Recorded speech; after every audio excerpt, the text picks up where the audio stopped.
lahat mga boss at mayroon tayong customer na bunggo dito. Ang issue kasi dito mga boss ay click lang siya o magalagotok, wala siyang cranking. Kaya yung tinanggal namin yung starter, talagang wala siyang cranking. Mayroon siyang palo pero walang crank. Malinis na namin yung starter mga bossing.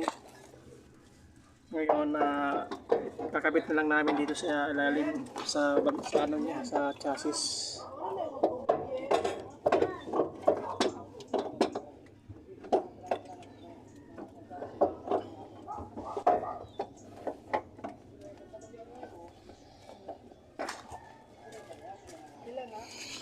Hindi makita.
Awas ko ya bos.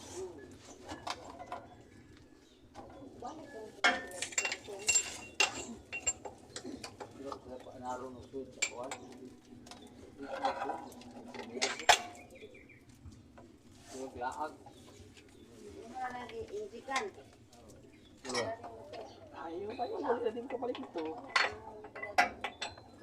Yang dawat na siya, yung patubig na, madawat na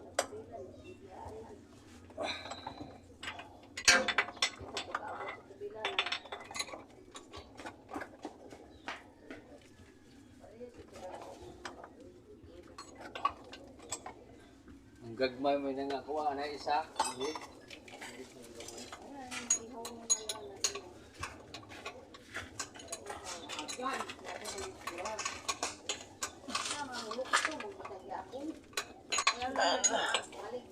Kapit na matapos mga bossing. Yun na. Guys, mga boss.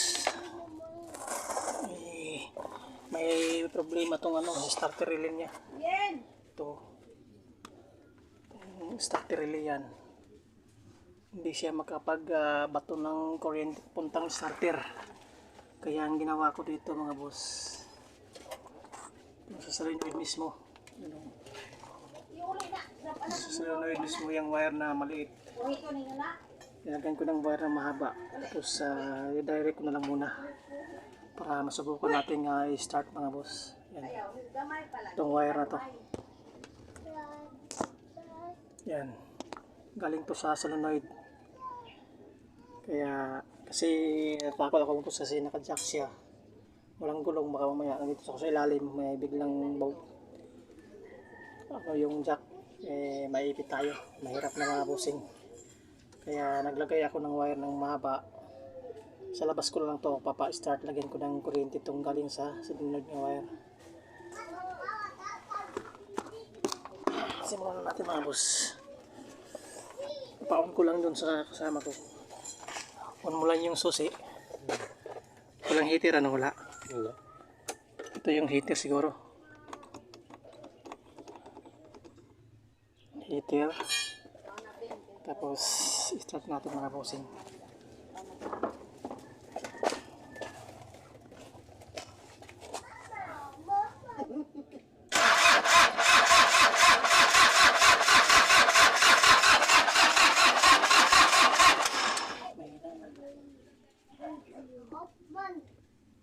Patay.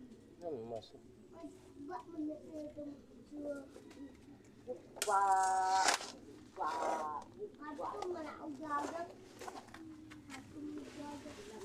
Ikot natin. Filter.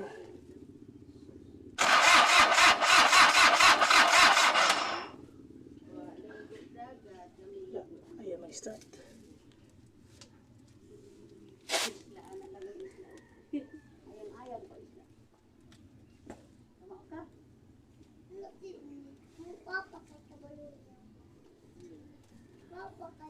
Saan yung video natin?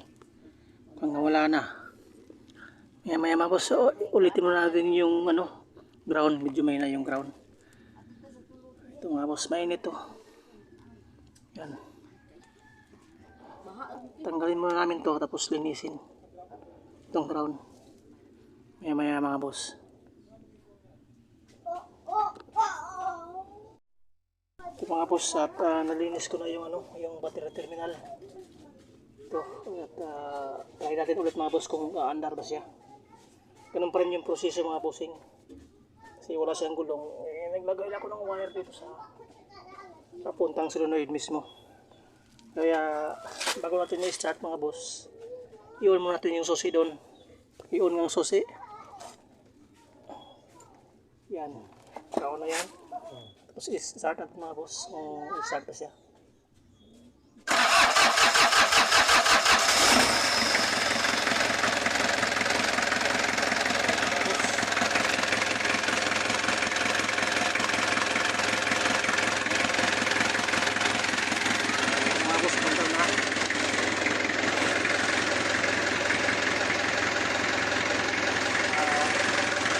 Kaya mga rin niya punti nga boss na magkakasi yung battery niya kasi mahina yung battery.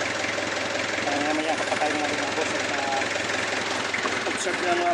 observe natin yung ano yung andar niya kasi tagal tuning daw hindi nag-andar mga boss.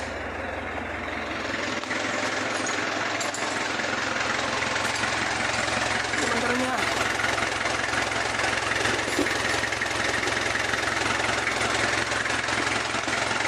dinirect yun mga boss kasi yung battery relay niya ayaw magbigay ng ano ng kuryente papunta dun sa solenoid. Kaya ang ginawa ko mga boss ay direct lang muna para paandar lang yung sasakyan. Mga boss.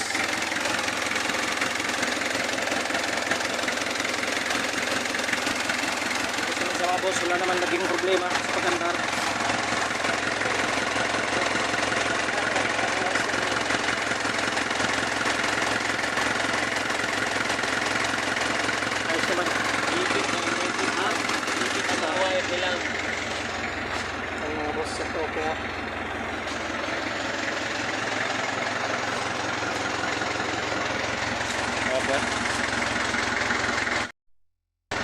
Sa pandar na natin, ayusin muna namin yung mga wire niya saka yung ano, gulong kasi may problema itong ano, gulong niya, yung preno at okay na ito mga boss at nagmasak yung mga boss at mga boss at patuloy pa rin tayo dito ng salamat tungkol sa problema or solution ng mga boss at thank you sa mga mga